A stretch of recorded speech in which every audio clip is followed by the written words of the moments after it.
We made it. We're here. TEMA Conference 2020. Yay. Corpus Christi, Texas, or virtually, I should say.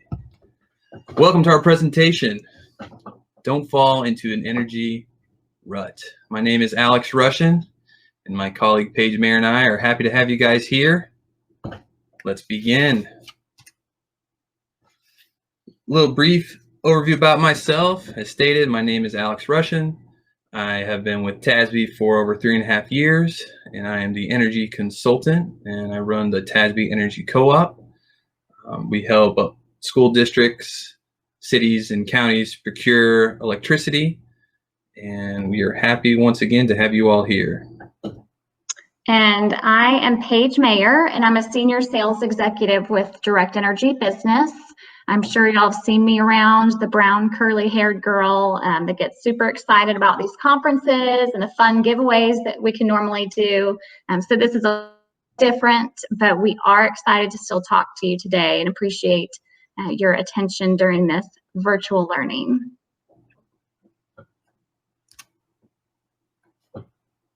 All right. We thought we would kick it off with a little trivia. We don't want to bore you automatically. So, since we're in September, children born in the fall are statistically better students and live longer. True or false? Let's see. What are you thinking? It is true. So I thought this was so interesting. The UK Department of Education and the University of Chicago actually came out with a study saying that it is better to be born in the fall. You're more than likely going to live until you're the age of 100, and you are smarter. So I hate to say it, that I have 2 boys. One was born in June, and the other was born in August. So not sure what that says about me. I'm with you there, Paige. Us January babies. So sad. What a shame. Yes.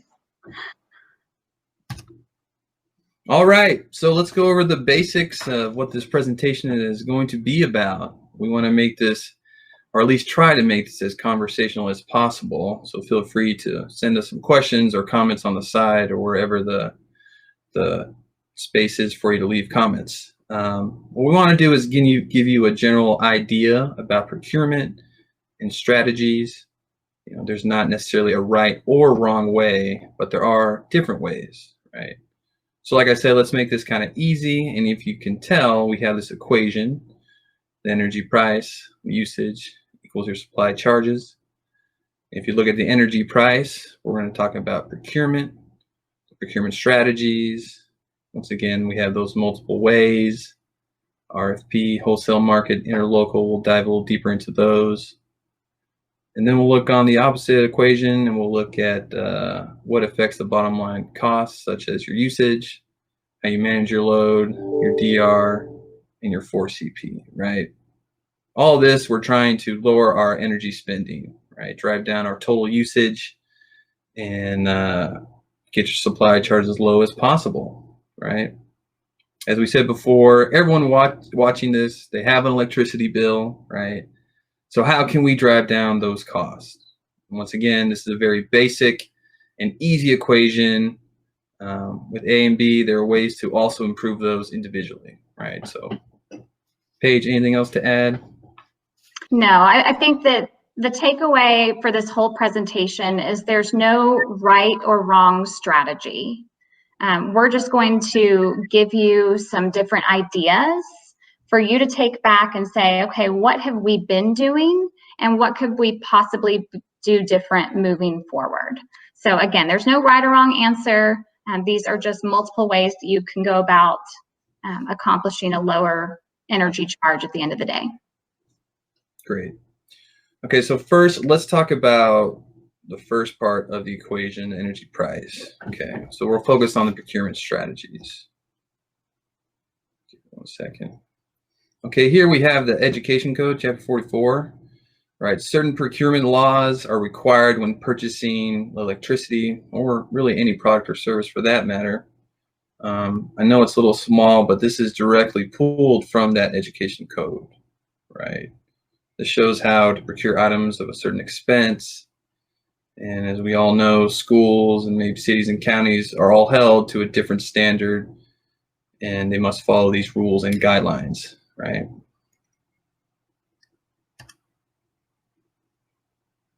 All right. So when you dig into the code, right, we have options. You have options.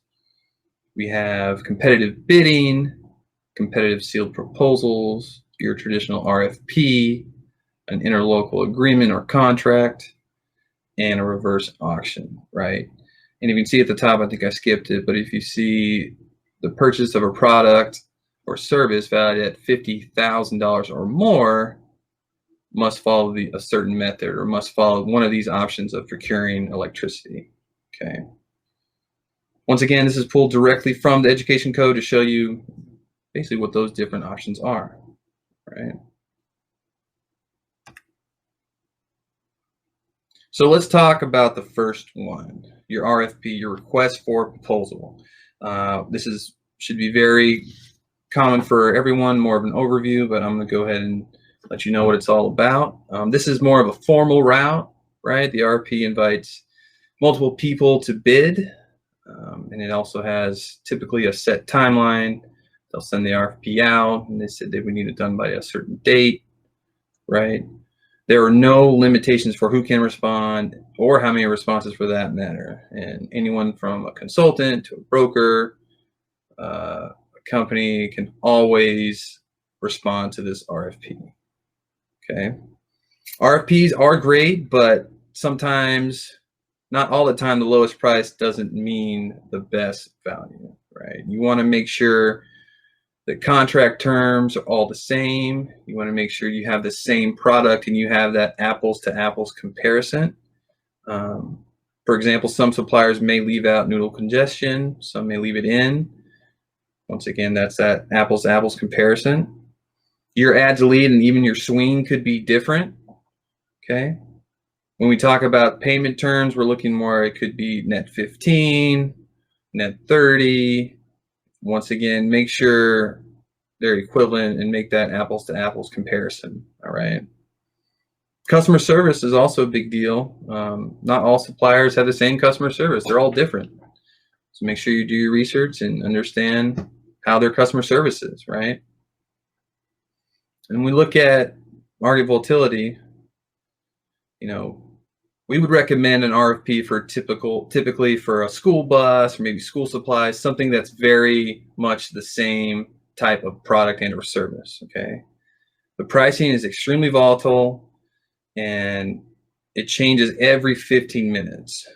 So you want to make sure you have the same time with the same conditions to get the same price. Once again, we're talking about those apples to apples comparison, right? A few limitations of the RFP timeline. You have your published dates, you have your start date and your finish date. And what a lot of people don't really realize is that the RFP puts constraints on your time and purchase power, right? So for an example, what I mean by that is recently, there was a hurricane that hit the Gulf Coast, and, would a hurricane, a disaster, have an effect on the electricity or energy market? Yes, it would. And so let's say you're running an RFP and a hurricane hits the day of, would you really want to hit that strike price, or could you be able to hit the same price that you would want should there have not been a hurricane? Basically what I'm saying is, if a natural disaster occurs, you wouldn't want to strike on that date because electricity prices probably be at a very high, right? Finally, negotiate contracts prior to award. This is more of a multi-step process, and what we mean by that is you don't want to choose a winner based on the initial RFP response, right?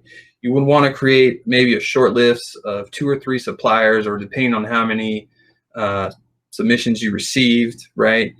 Once you get those together, you'll want to do a final pricing round. I know it's a lot of work, but as long as you do your due diligence and compare apples to apples, an RFP is a good way to go. Paige, anything like that? I always have to add something.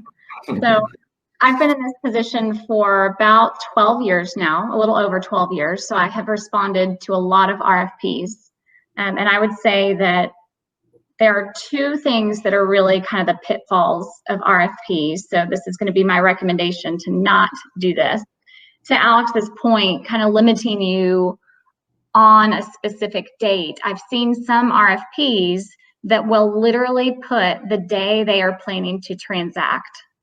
You know, it's part of the timeline. So, oh, here's when the bid opens, here's when it's due, here's when we're planning to transact. So to his point, you are completely pigeonholing yourself to transact on the day because it's according to the RFP, but it may not be in your best interest. So my recommendation would be to leave that a little bit more vague and just say that we are going to transact, you know, after this date, and that gives you some flexibility.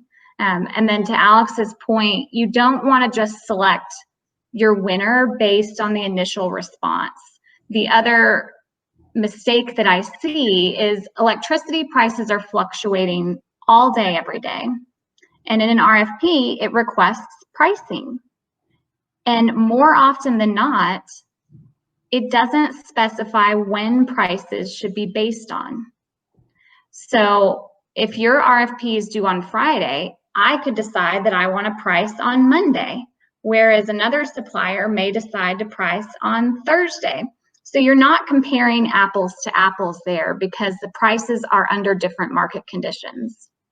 The other thing, which some people may disagree with, is that there can sometimes be some gamesmanship with these RFPs.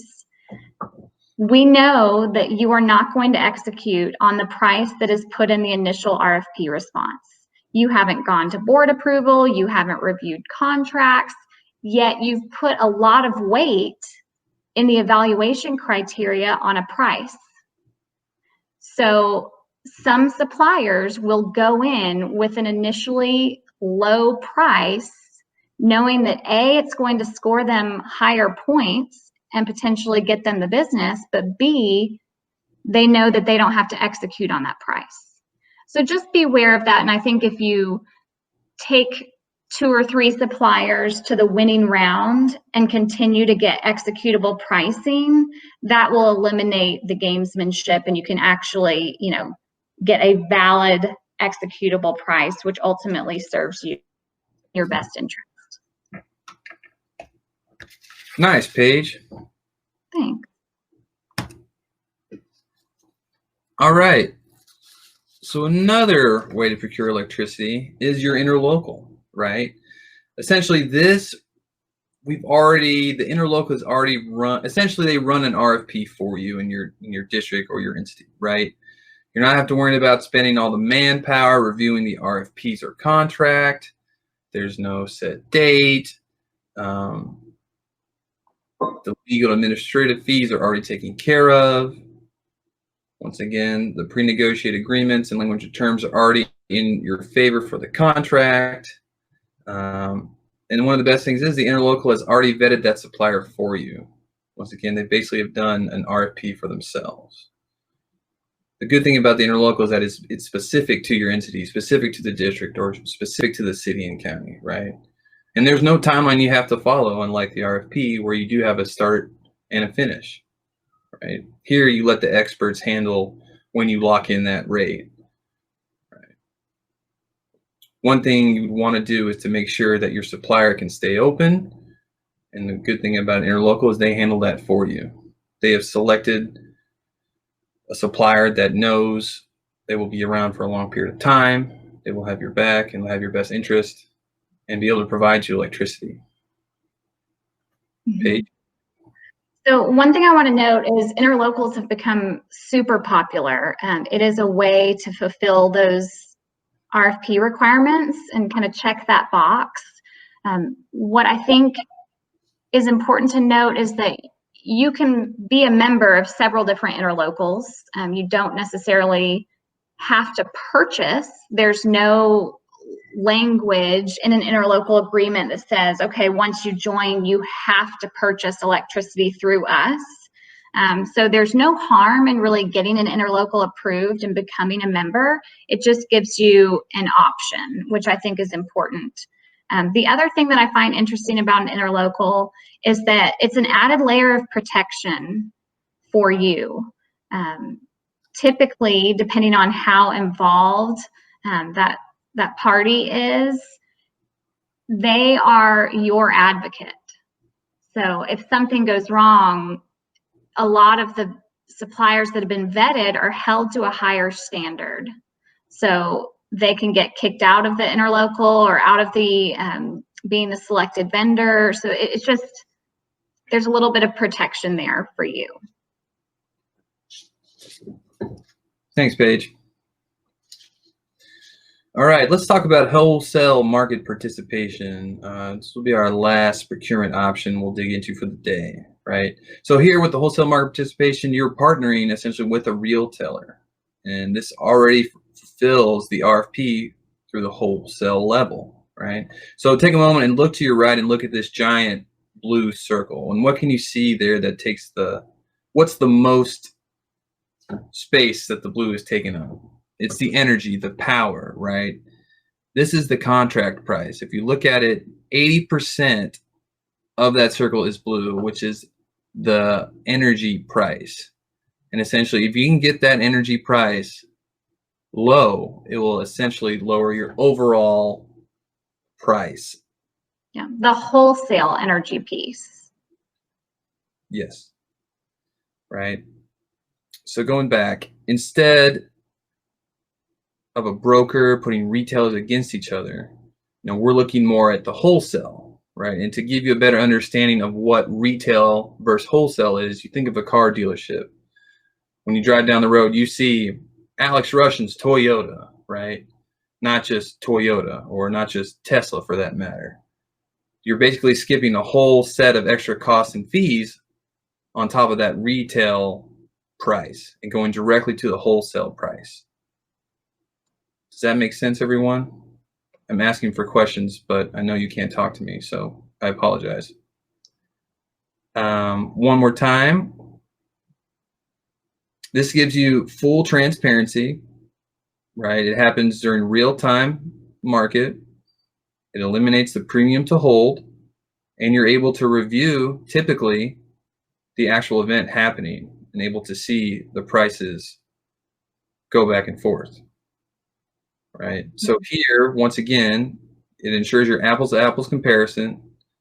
The product, the terms, everything else is already taken care of, and you're essentially just bidding on the energy.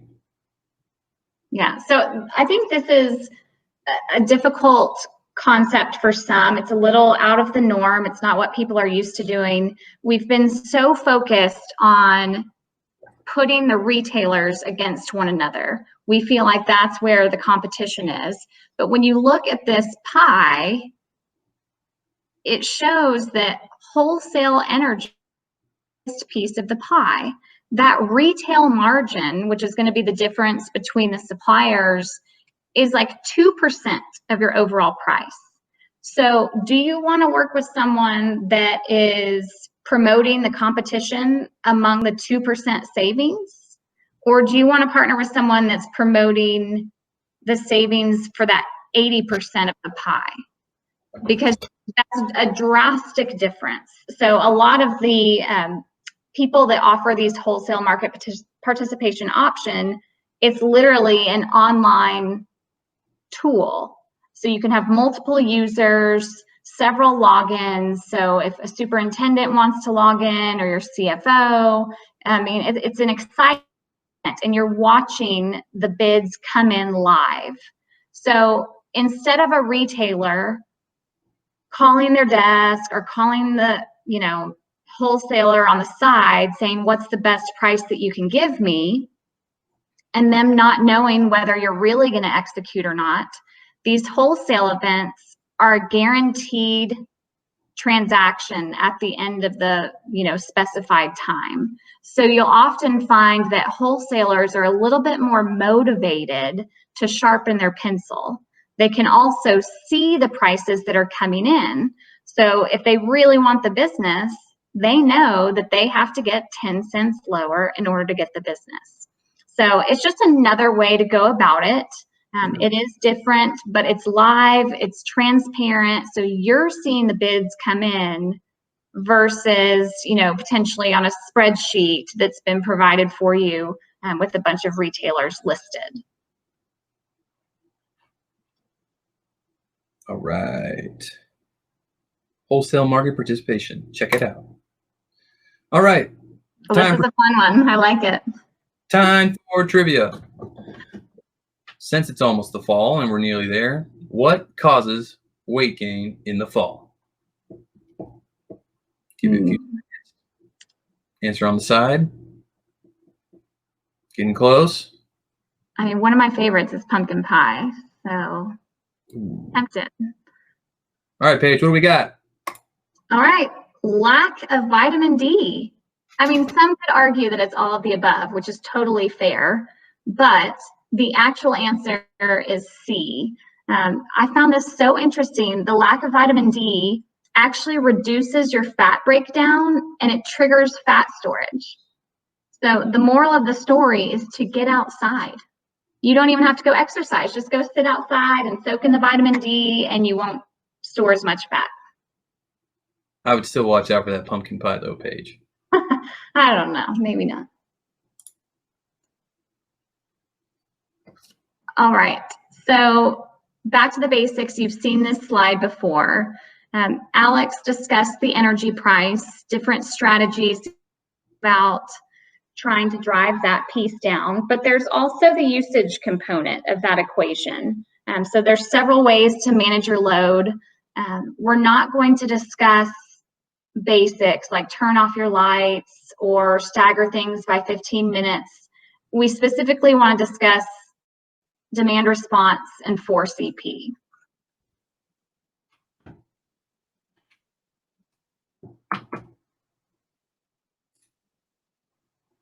Okay, so what is demand response? Demand response is an energy curtailment program that's administered by ERCOT. The local utilities also have their own sometimes, but it's basically to maintain the stability of the grid. So when the grid is stressed, so think of, August of last year when temperatures are over 100 degrees and everyone needs air conditioning, the grid is pushed. And so this is a program where people opt in to reduce their consumption to help the grid so that we don't have to go to a rolling blackout or brownout situation. For demand response, you need a curtailment service provider. So that entity acts as the administrator between ERCOT and you. If you work with a local utility, you can sign up without a curtailment service provider, but if you want to work with ERCOT, I would highly, highly recommend working with a CSP. That could include your retail electric provider, that could include a broker, a consultant, and there are some companies that just do demand response. But any of those are going to act on your behalf as far as all of the clean and telling ERCOT what you're willing to curtail. Doing that on your own is a lot of paperwork and a lot of work in general. I'm not saying that it can't be done, but I would highly recommend working with a provider. So again, the goal of the demand response, this is not rocket science. It's just basically to keep the grid operating. So we don't want to be in a situation where we don't have power. So common examples of demand response, it doesn't have to be hard. So something as simple as raising the temperature set points of the thermostat. I'm not saying that you have to raise it to 85 degrees, but even a couple of degrees can make a difference. If you have an area of your building or your school that you're not utilizing, perhaps you should shut off the lights, or you could raise the temperature in the gym if there aren't any activities. And then others, you can activate self or standby generation. Not everyone has that availability, but there are small ways that can add up. So I find that one of the most common objections is, oh, well, I'm not a manufacturing facility that, can just cut out a complete shift and shut down, which is, you're right, you are not a manufacturing facility, but there are small ways. I mean, even shutting down an elevator and not having that operate would help, and just say utilize the stairs. So just try to think outside the box, because this is something that you could potentially participate in.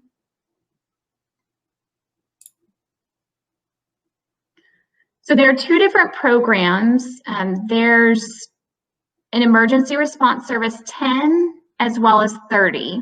The only difference being that the ERS 10 allows you 10 minutes to shut down, and the ERS 30 gives you 30 minutes. And there are 3 different program periods, so you would need to opt in to each one. So, or you can do all of them, but you could just test for one if you wanted to. The eligibility, you have to be a minimum size of 100 kW. That doesn't necessarily just have to be on 1 meter. You know, if you have an entire campus, or you have several high schools, or you have several municipal buildings that you want to do, you can add that together and still qualify. The only requirement is that you have to have an IDR meter, which is that interval data recorder with the 15 minutes where it records your usage. So the biggest thing is you need to identify, do I have the ability to curtail within 10 minutes or 30 minutes? You are notified. You can be notified via text, email, phone call. You can have multiple points of contact or just one, but that's going to be your biggest decision there of how quickly can I respond. So ERCOT does initiate 1 test per year. So if you were new and you wanted to enroll in the program, you would be called within the first 2 weeks of the contract start date to prove that you do actually have the capabilities of shedding that load. Now, if you pass that test, you are not retested for at least 330 days. And if an event is not called during that time, well, you performed and you're good to go. If you fail, that test is redone within 2 weeks. So some of the advantages, the enrollment times are flexible. You obviously don't have to enroll for all of those dates, and you also have some flexibility on the times as well. But the best thing is, as long as you pass that test, you are paid whether an event is called or not. So this is free money, which doesn't come often. Let's go to the next one. So demand response, it's a check, not a bill. Wow. I would love to get more checks in the mail versus bills. I don't know about you. Me too. The other thing, if you work with a retail electric provider, you actually have the option to bundle that demand response revenue onto your electricity bill. So it would eliminate, or it would reduce your overall energy price, and then you have the tax benefits on top of that. So I know most of these entities are tax exempt, but you're still going to have the gross receipts tax and the Public Utility Commission assessment, so you would get a break on both of those. Another benefit, there's no out-of-pocket penalty for non-performance. So in my mind, there's really no reason to not try it out. If you fail the test, it just hurts your pride, right? So you failed, but you tried something new. And if you pass, well, guess what? You just made money for your district or your city. A couple other things to note is that you can get technical assistance from that CSP. So whether it's a provider or an actual company, they can help you put together the strategies and plans. If you want to take a look at your usage, maybe you say, gosh, I don't know that I can do this, but here are my IDR meters. Can you take a look? And we may be able to look and say, you know what, on this time period, it looks like you could shed about this much. What are your thoughts on that? So kind of do like a deep dive analysis of your historical data so that we can figure out what it is that you can curtail and what your potential savings are. The other thing to think about is if you're still hesitant, like, gosh, CSP or retail electric provider, I don't know, you may not know what you're talking about, we could always schedule a mock test without you even enrolling in the program. So you could just say, hey, within the next 2 weeks, give me a call.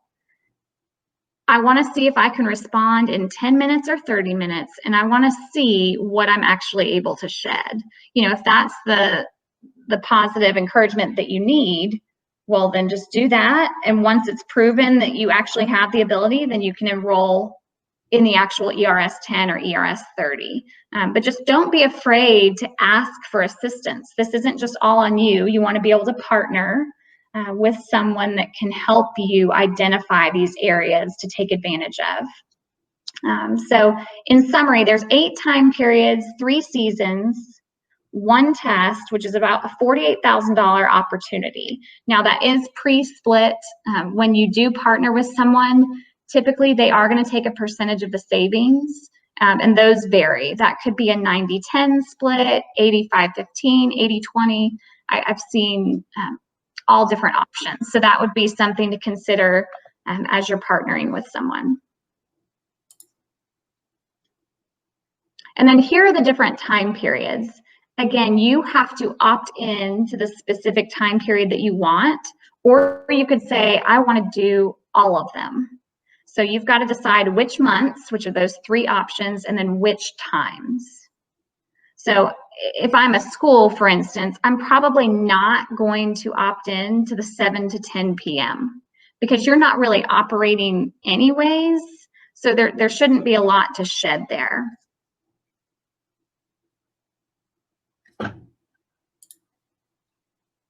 And then here's just the event history. And I find this so interesting because there really haven't been that many events called. So 5 events total. 2011 had 2, 1 in 2014, and then 2 last year. So last August was brutal.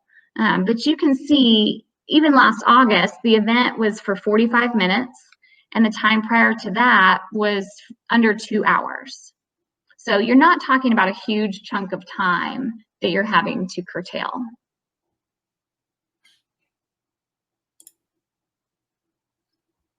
Alex, you want to do the fun trivia?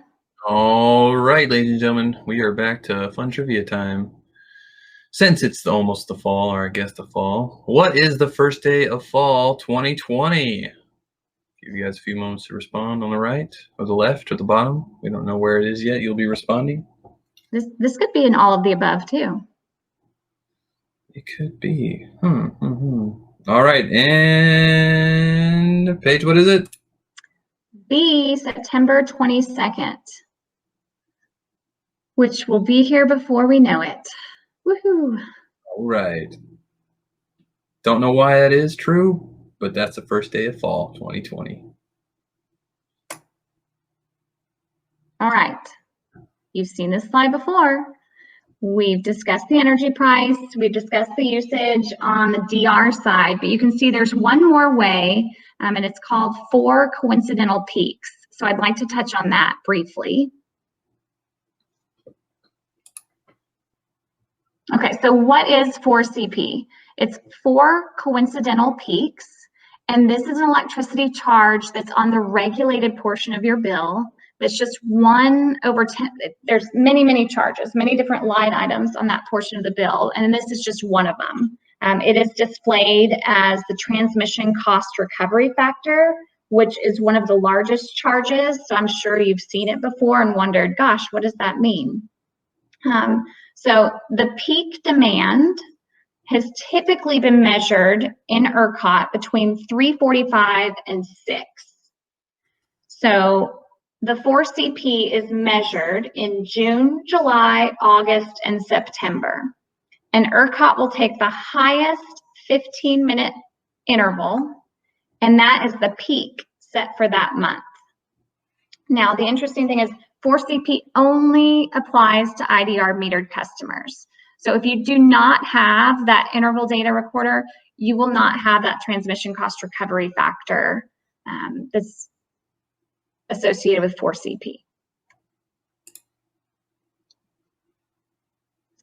Okay, so like I just said, it's calculated upon the system demands that are on the peak in June, July, August, and September. So I should say there is nothing that excludes a weekend or holiday from being a peak day. It just hasn't happened before. So I think in the previous slide it said non-holiday weekends. That's not necessarily the case. ERCOT doesn't specifically exclude that. Basically, the peak is the peak, and that's all they care about. But those 4 peak intervals for each month are averaged together, and then that value is used to determine your 4CP KW for that billing line item for the next year. So it's what your demand was at that specific time.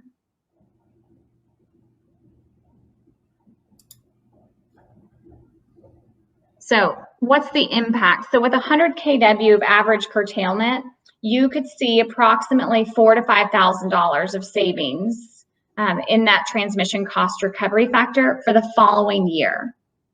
So the things that you're doing in 2020, you're not going to see the savings until 2021. Just like if you worked to reduce your 4CP demand in 2019, you're just now getting the benefit of that this year. Now, I'm actually really excited about this. Here's a positive about a global pandemic and COVID-19. You know, with schools and a lot of buildings shutting down, you've experienced a lot of savings in usage because often students, teachers, and administrators haven't been in the buildings, especially, you know, in March when it first hit. I mean, these buildings were completely shut down. So you already experienced a huge reduction in your usage. And then with summer school not resuming, it would be very, very interesting. I would encourage every single person on this call to next year, please look at your 4CP. Please have your retail electric provider pull your 2020 numbers compared to 2019. Because if you don't believe me that you can save on 4CP, you've already saved this year without having to put in any effort because your facilities were closed.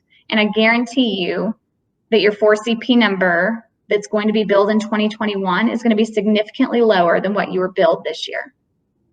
So I challenge you, come back to me in a year and say, oh my gosh, you were right, because I do love to hear that. It's just going to be interesting. And I think it's a positive story to tell. You know, so much of this pandemic has been negative, obviously, but this is a positive that we've experienced savings by not having these schools occupied with the reduction in consumption and the reduction in your peak demand as well. So here's the history, which I think is interesting too. I broke it down 2016, 2017, 2018, and 2019. You can see that it's often, we say between 3:45 and 6, but you can see, I mean, it's 5 o'clock, 4:30, 5 o'clock, 4:45. I mean, so it's almost even smaller than that, the window. Now, what happens is if you decide to participate and say, okay, I'm on board with this 4CP, I'd like to test it out, you can ask your retail electric provider if they offer complimentary notifications. There are a ton of companies, you don't necessarily have to, you know, be with them necessarily, that will send out complimentary notices. So, for example, you'll receive an email in the morning that says, you know what, this is the forecast for the day. We feel like there's a potential for a 4CP day. So we would encourage you to reduce your demand between the hours of 3 and 6. there is literally no harm in receiving that email. You can delete it and say, meh, not interested in dealing with that today. Or you could say, okay, let me tell people and let's try to cut back a little. You're not going to get a daily email. It's not like we've sent it every single day in August. But we do want to make sure that we're sending it on days where it's forecasted to be above 100 degrees. So you will get multiple notifications. No one can say with certainty, oh, this is the peak day, you're only going to receive one notice, and that's that. So just be prepared that whoever you partner with is probably going to send you multiple notifications, and that's a positive thing. But you don't necessarily have to do anything, but I would encourage you to try. But like you can see, it's in June and July, the peaks have already been set. August, we don't have the official time for 2020, and the max temps, that's crazy. We've had a fairly mild summer, at least towards the beginning. So yeah, this is an easy way to reduce. Okay, back to the basics one more time in case you don't remember this slide. Your energy price, just pick the right strategy. As I mentioned at the very beginning, there is no right or wrong answer, and that's the beauty about it. There are several different ways, and you just have to pick the way that works best for you. I will encourage you to maybe step outside your comfort zone. If your district or your city has been doing things the same way for 10 years, maybe it's time to try something new. And then your usage.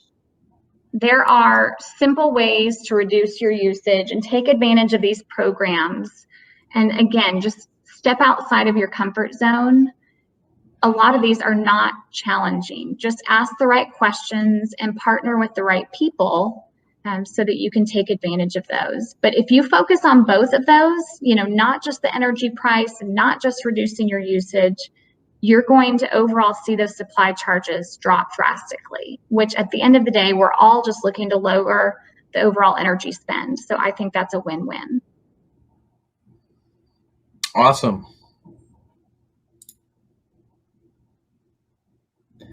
Here are pretty faces that you can't see with our contact information. If you have any questions, any comments, please feel free to chat on the side or down below.